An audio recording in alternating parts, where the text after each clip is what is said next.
안녕하세요. 이쌤과 함께하는 뻔뻔한 역사 시간입니다.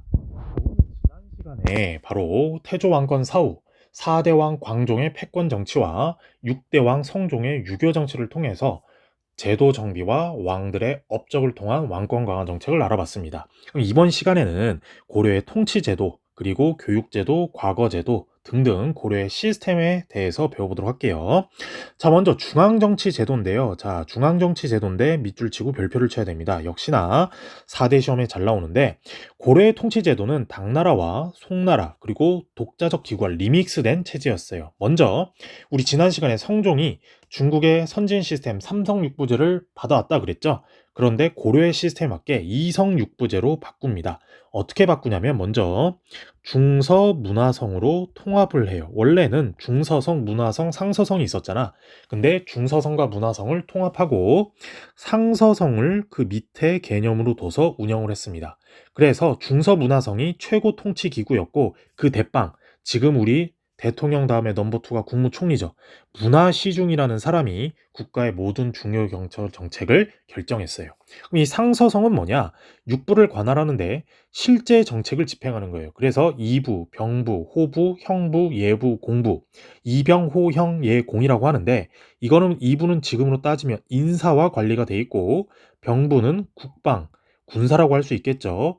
호부는 재정, 그리고 형부는 법률, 그리고 예부는 외교와 교육, 그리고 공부는 건설이에요. 이 공부가 우리가 말하는 스터디가 아니라 건설 공자를 써서 건설과 관련된 일이 있다라는 겁니다. 그래서 이 이성육부제는 쭉 운영이 되는데 우리가 나중에 배우겠지만 무신 정권 때 붕괴가 돼요. 무신 정권 때 완전히 붕괴가 되고 독자적인 최씨 정권의 교정도감, 정방 이런 걸로 운영이 된다라는 거를 알아두면 되겠습니다. 자, 그 다음에 중추원과 어사대가 있는데 이것도 굉장히 중요해요. 자, 먼저 여기 이제 썼으니까 지우고 하나씩 써보면 중추원은 왕명 전달입니다. 왕의 명령을 전달하거나 그리고 기밀 취급, 국가 기밀 있죠. 기밀 취급, 그리고 궁궐 수기. 우리 한 번씩 아빠들 당직 요런 개념 있잖아요. 즉 궁궐을 한 번씩 내가 로테이션 돌아다니면서 지킨다는 얘기예요. 근데 이 중추왕 굉장히 중요한데 여러분이 비교를 해둬야 되는 게 뭐냐? 바로 선생님이 통일신라, 그냥 통신이라고 쓸게 앞으로는 통일신라의 집사부, 그리고 조선의 우리 앞으로 조선시대 배우겠지만 승정원이 요 중추원과 같은 기능을 했다. 그럼 이 어사대는 뭐냐? 한마디로 관리들의 부정부패 감시예요. 부정부패 감찰이라고 알아두시면 될 것 같아요.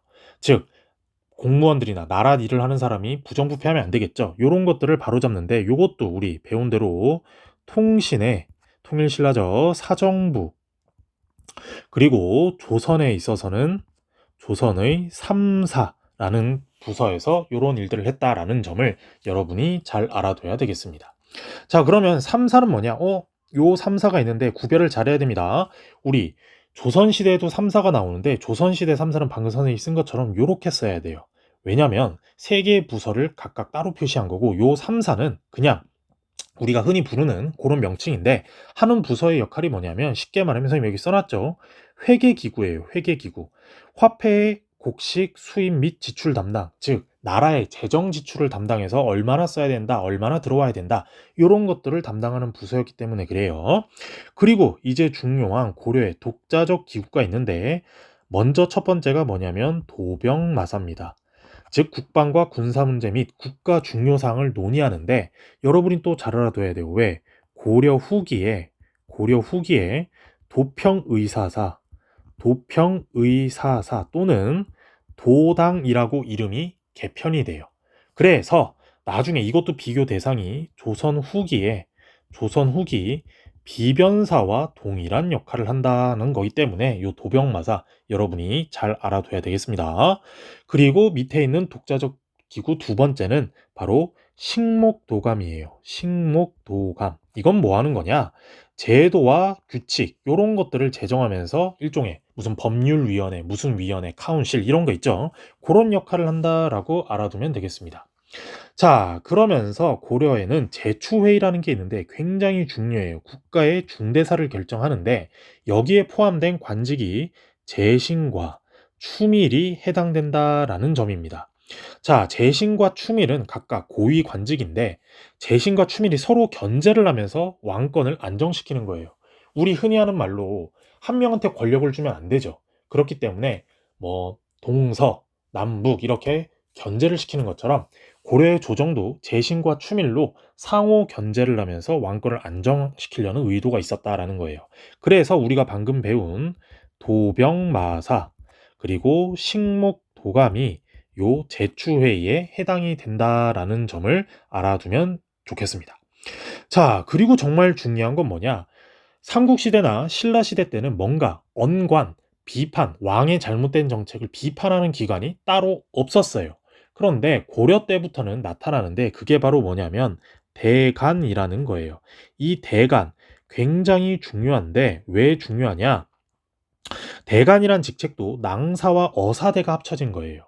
그래서 이들의 업무는 관리의 임명, 즉 인사권이죠. 왕한테 요 사람을 이 관직에 임명시켜 주세요라는 거다. 법률 개폐, 법률을 개정하거나 폐지하는 요런 것들을 관리하는 바로 서경권이라는 아주 큰 권한을 갖고 있었는데 이들의 역할은 바로 여기에요. 아주 밑줄 치고 중요 표시를 해야 됩니다. 정치 운영에 있어서 밸런스, 견제와 균형을 맞추는 역할을 수행한 것이 대간이었다. 자, 이렇게 선생님이 도표로 깔끔하게 한번 정리해 봤는데 보면은 자, 우리 아까 말했던 이성육부 제도라고 했죠. 바로 중서문화성과 상서성 요 제도가 바로 당나라 제도예요. 당나라 거. 그리고 도병마사와 식목도감 요게 바로 고려의 독자적 기구. 독자적 기구. 그리고 중추원과 어사대, 삼사 요 세 가지가 바로 송나라 제도를 받았다라는 거를 송나라 제도를 받았다라는 점을 알아두면 좋겠습니다. 그리고 재신과 추밀 아까 했죠. 그래서 제추회의, 도병마사와 식목도감에 해당이 된다라는 점인데 자 여기 지우고 한번 써볼게요. 귀족 합의 기구인데 이게 바로 제추회의예요. 재신과 추밀이 해당되는 그래서 지금의 국무회의라도 같다라고 이해하시면 되겠습니다.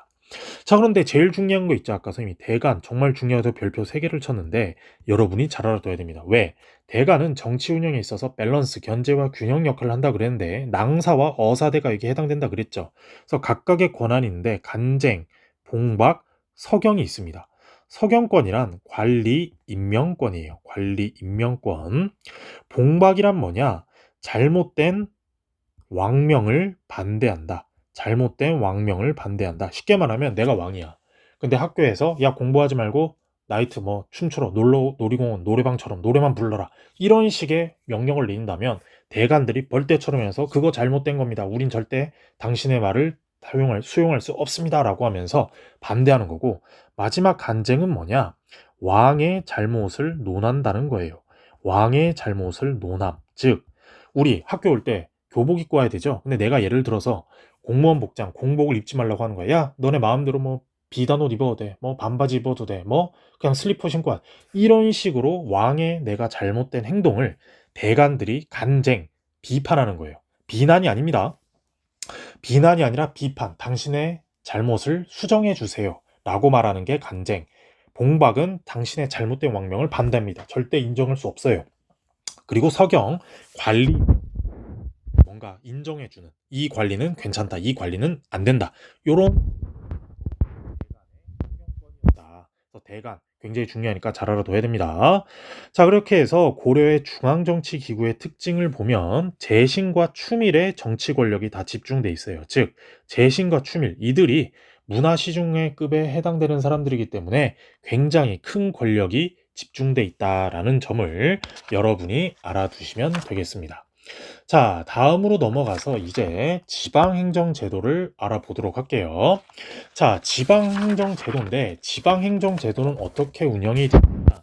자, 여기도 밑줄을 치고 필기를 해보면 바로 삼원적 구조예요. 삼원적 구조. 우리 이원적 구조라고 바레 때 배웠잖아. 그것처럼 세 가지 구조로 돌아가는데 왜 그러냐? 경기, 그리고 오도, 그리고 양계 이렇게 세 개의 지역으로 서클이 돌아간다라고 보면 될 것 같아요. 자, 그래서 정비 과정을 보면 건국 초기 호족들이 각 지역을 지배하는 거의 지역의 왕이라 그랬죠. 그런데 성종 때 우리 지난 시간에 배웠습니다. 바로 12목을 설치하면서 이제 지방관을 파견했고, 이제 현종 때 7대 왕인 요 현종 때 지방관을 조금 더 파견하고 중앙 집권화 그립을 강하게 운영하면서 세졌다라는 거예요. 그러면서 행정구역을 어떻게 정비했느냐? 방금 말했듯이 경기, 그리고 오도 먼저 쓸게요. 그리고 양계, 요렇게 나뉘는데, 먼저 경기는 수도 개경, 황도라 그랬죠. 광종 때는 수도인 개경과 그 주변의 군현이에요. 여기 보이는 경기 보이죠? 개경. 자, 그리고 삼경은 세 군데 수도급이다라는 건데, 초창기 선생님이 전기의 삼경, 후기의 삼경이라고 표시해 놨어요. 초기에는 당연히 개경 들어가겠죠. 그리고 서경 들어가겠죠. 그리고 동경, 신라의 옛 수도, 여기가 전반기 세 군데 수도급에 해당하는 도시였다면, 후반기, 고려시대가 점차 후반기로 가까워지면서 어디가 빠지느냐? 서경과 개경은 그대로 유지가 되는데, 이 동경이 빠지고 지금 우리나라의 수도 서울, 당시엔 남경이었는데 이 남경이 수도로 대두되게 됩니다. 그래서 삼경이라고 불리고요. 자, 이 5도 일반 행정구역이에요.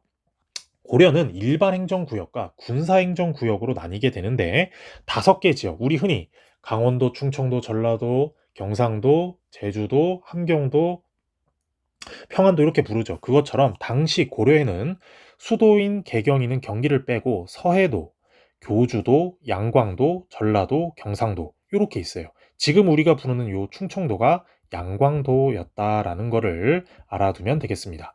그래서 여기에는 아까도 말했듯이 12목 12군데 목사를 파견하기도 했는데, 조금 큰 도시, 중소도시라고 그랬잖아요. 광역시. 조금 작은 소도시들에는 안찰사 또는 요 수령을 파견하면서 지방을 관리했다라는 거예요. 그런데 문제는 고려의 또 다른 특징인데, 지방관을 파견했지만 전국에 다 파견하지는 못했어요. 왜? 그만큼 왕권이 세지도 않았고 고려는 호족 연합 정권이었기 때문에 아무것도 마음대로 다 할 수가 없었어요. 그래서 완전 쬐깐한 도시들 있죠. 지금으로 치면 뭐 경북 의성, 뭐 전라남도 뭐 정읍, 이런 데는 속현이라고 불러서 지방관을 파견할 수가 없으니까 향리가 수령이 파견된 군영과 연결해서 행정을 처리하는 거예요. 즉, 우리 대구에 만약에 살고 있다고 하면 대구에서 모든 지역을 관리하는데, 지금으로 치면 뭐 군이 지금 대구로 편입이 됐죠. 근데 군위까지는 아직 지방관을 파견할 수가 없는 거야. 그래서 군위에 있는 그냥 그 향리, 호족 출신이겠죠. 그 향리한테 간접 통치를 맡기는 거예요. 야, 대구에 한 번씩, 한 달에 한 번씩 보고하러 올 때 나한테 그 군위 지역에 뭔가 일이 있으면 보고를 해. 네가 그냥 알아서 관리해라. 이런 식으로 속현은 여전히 향리, 호족들이 주도하는 도시였다. 자, 그리고 이제 일반 행정구역에 지나서 군사행정구역으로 가면 양계라는 지역인데, 자, 아까 오돈 말했죠? 양계는 북계, 북쪽 경계선, 동계, 동쪽 경계선이라고 그래서 군사 도시예요. 제 수업을 듣는 친구들 중에서도 남학생들 있죠. 남학생들 나중에 어디 갑니까? 고등학교 졸업하고, 맞아요. 군대 가죠. 그것처럼 이 북계와 동계는 군인들이 사는 도시라고 보면 돼요. 왜? 지금 지도에서 보는 것처럼 국경선에 가깝잖아. 그래서 동계와 북계라고 불리고, 아까 일반 행정구의 안찰사인데 여기는 병마사예요. 즉, 군인들을 파견한다라는 거예요. 왜? 일반 관리가 군인들을 잘 통솔하기도 좀 그렇고 군대 일을 잘 모를 수도 있으니까 찐 군인, 뭔가 군사일을 잘하는, 지금으로 치면 4스타급으로 대우를 해서 군인들을 파견했다라는 점을 알아두시면 되겠습니다. 근데 정말 중요한 고려만의 또 다른 특수행정구역이 있는데, 이걸 뭐라 부르냐? 우리 신라 진흥왕 때 한번 말했던 것 같은데, 향부곡이에요. 근데 고려는 추가해서 향, 다시 써봅니다. 향, 그리고 부곡, 그리고 소가 있어요. 자, 어떻게 나뉘냐면 향부곡은 신라 시대, 삼국 시대부터 있었어요. 자, 향부곡은 그냥 농업 생산지예요. 농업 지역. 즉, 이 지역은 특수 지역이라서 농업만 생산해서 국가 재정을 키울 수 있도록 만드는 지역이었다면, 소는 어떤 지역이냐? 특산물이에요. 특산품 지역. 즉, 그 지역에서만 나는 거 있죠. 뭐 예를 들면 완도 전복, 횡성 한우, 뭐 대구 사과, 그다음에 뭐 제주도 귤, 이런 것처럼 특산품을 만들어내는 지역인데, 여기는 일반 행정구역보다 무거운 세금을 수취합니다.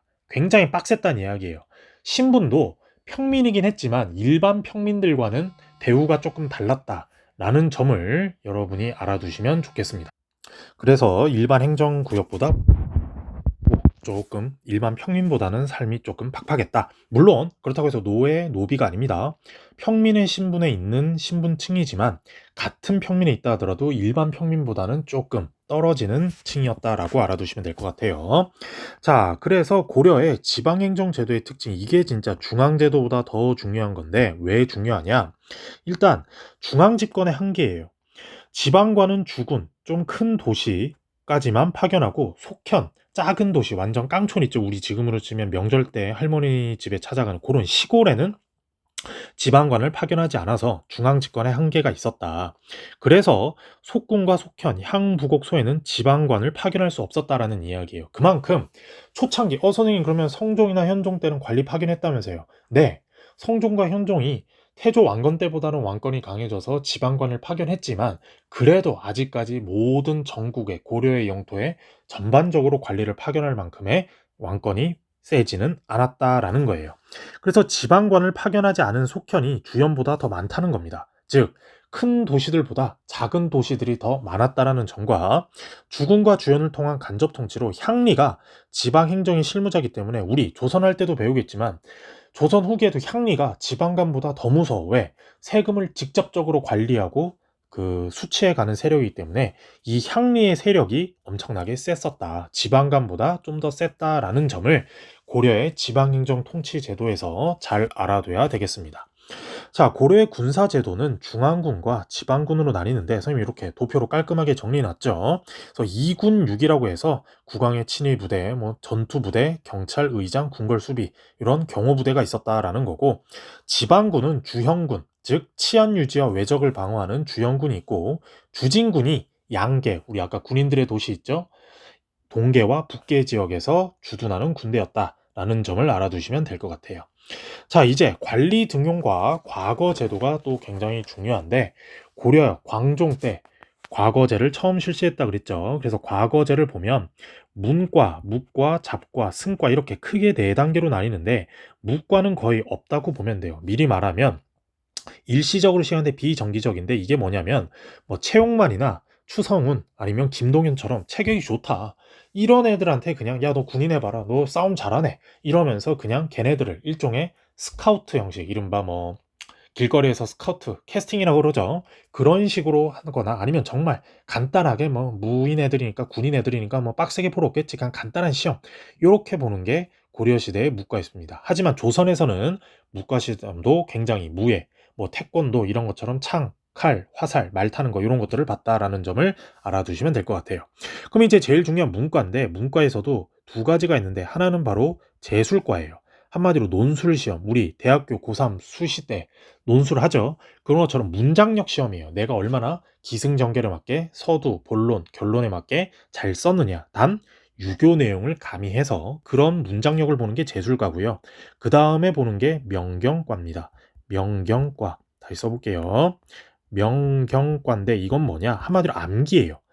유교 경제를 열심히 내가 공부해서 암기해가지고 암기한 내용을 각 요소마다 맞게 적절히 쓰는 게 바로 명경과 시험이다. 그래서 제술과와 명경과 중에서도 제술과가 조금 더 명경과보다 고위 클래스였다, 하위 클래스였다라는 점을 알아두시면 되겠습니다. 자, 잡과는 뭐냐면 지금의 기술관, 한 오늘말로 말하면 전문직이에요. 변호사, 검사, 판사, 변호사 이런 거, 그리고 의사, 그리고 회계사 있죠. 그리고 지리학은 이제 뭐 토지 관리 뭐 이런 쪽으로 관련이 있는 어찌됐건 잡과는 오늘날의 전문직에 해당이 된다. 그리고 고려 시대는 불교를 인정했다고 그랬잖아요. 종교적으로. 그래서 불교 시험, 스님이 되는 시험인데 바로 교종, 공부하는 거라고 선생님이 고대 문화파트 할 때 설명해 줬죠. 그리고 선종, 명상하는 시험인데 옆에 도표를 선생님이 이렇게 정리해 놨습니다. 즉 제술과 명경과 문장력, 암기 시험, 그리고 잡과는 전문관 시험, 그리고 무과는 거의 없다고 했고요. 승과는 불교 스님이 되는 건데 공부하는 거.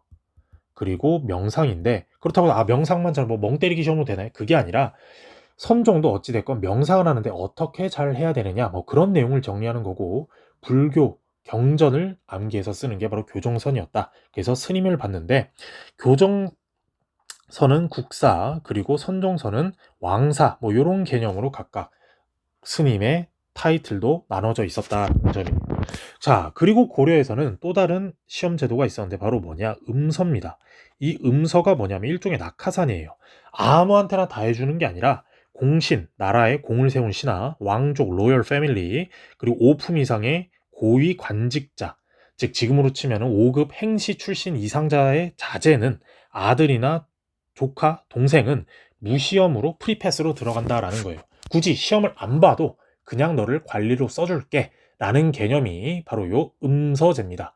자, 근데 여러분이 잘 알아둬야 되는데 여기 음서제도 있고 문과 잡과 있죠. 근데 조선과 많이 비교가 되는데 조선에서는 유교 국가다 보니까 요 승과가 빠지고 무과가 새롭게 추가돼요. 그리고 음서도 있지만 고려는 5품이라 그랬죠. 조선은 2품 이상부터입니다. 그리고 이렇게 고려 때처럼 널리 활용되지는 않게 했다는 점을 잘 알아두시면 되겠어요. 자, 이제 마지막 고려의 교육제도인데 교육제도는 왜 알아둬야 되느냐? 한마디로 유교적 소양을 갖춘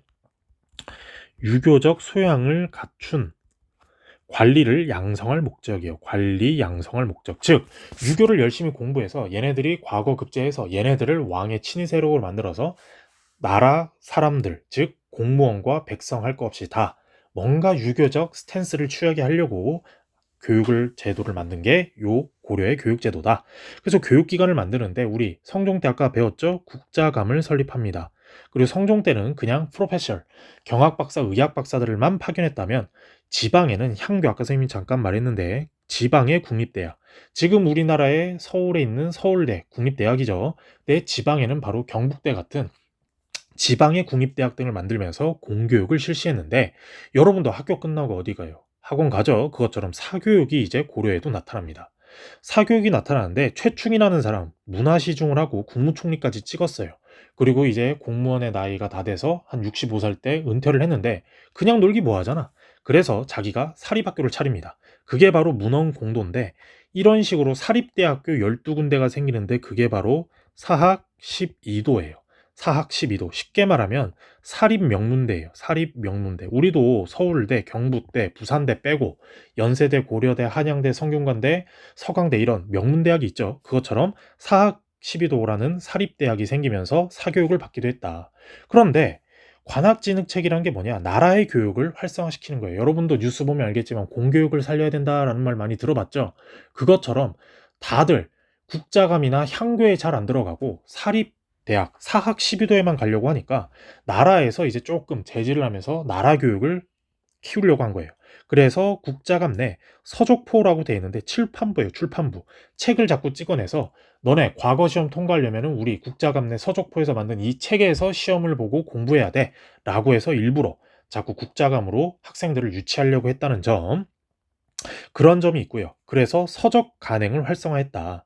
자, 그리고 또 하는 가지는 뭐냐? 예종인데 예종 때 바로 국자감 내 특수반을 만들어요. 영재반이라고 하는데 바로 칠제라는 7개 반을 만든 거예요.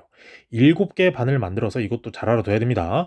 영재반이라는 걸 만들어서 교육을 하는 거예요. 야, 사립대학교에 사학 12도에는 이런 영재반이 없는데 우리 국자감 내 영재반 들어오면은 너 영재될 수 있어. 야노두를 외치면서 인재 교육을 했다라는 거예요. 그리고 여러분도 공부 잘하면 뭐 받죠? 장학금 받죠. 그것처럼 장학재단을 설치합니다. 그게 바로 양현고예요. 양현고라는 장학재단을 설치해서 공부 잘하면 너 장학금 받으니까 너도 열심히 해라. 그런데 이 영재반은 우리 국자감 국립학교, 공립 공교육밖에 없어. 그러니까 사립교육 가지 말고 우리 공립교육으로 와라고 하면서 관학진흥책을 숙종과 예종 때 칠제와 양영고, 서적포 같은 것들을 만들면서 열심히 노력했다. 여기 도표 보이죠? 국자감이 바로 공립 공교육, 그리고 이 사립학교 사학 12도가 자꾸 뜨니까 서적포, 칠제, 양영고 같은 관학진흥책을 내면서 공교육을 활성화시키려고 노력을 했다라는 점까지 우리가 이번 시간에 고려의 통치제도 정비에 대해서 배워봤습니다. 자, 그래서 태조왕건 사후부터 이제 광종과 성종의 업적, 그리고 고려의 중앙정치제도, 지방제도 우리 배웠죠. 중요합니다. 지방제도가 특히 지방관을 파견했지만 지방관을 파견하지 않은 곳들이 더 많아서 향리들이 더 힘이 셌었다. 그런 것들을 알 수 있었고, 고려시대 과거제는 문과, 잡과, 승과가 있었고 5품 이상 고위관직자는 음서라는 제도로 내려왔으며 국자감과 향교 입학인데 사학 시비도 사립대학들이 너무 뜨자 숙종과 예종 때 서적포, 칠제, 양영고 같은 것들을 정책을 내면서 공교육을 활성화시켰다까지 알아봤습니다. 이제 다음 시간에는 우리 정치, 제도 알아봤으니까 대외관계, 외교관계에 대해서 알아보도록 할게요. 지금까지 이쌤과 함께하는 뻔뻔한 역사 수업이었고 다음 시간에 만나요.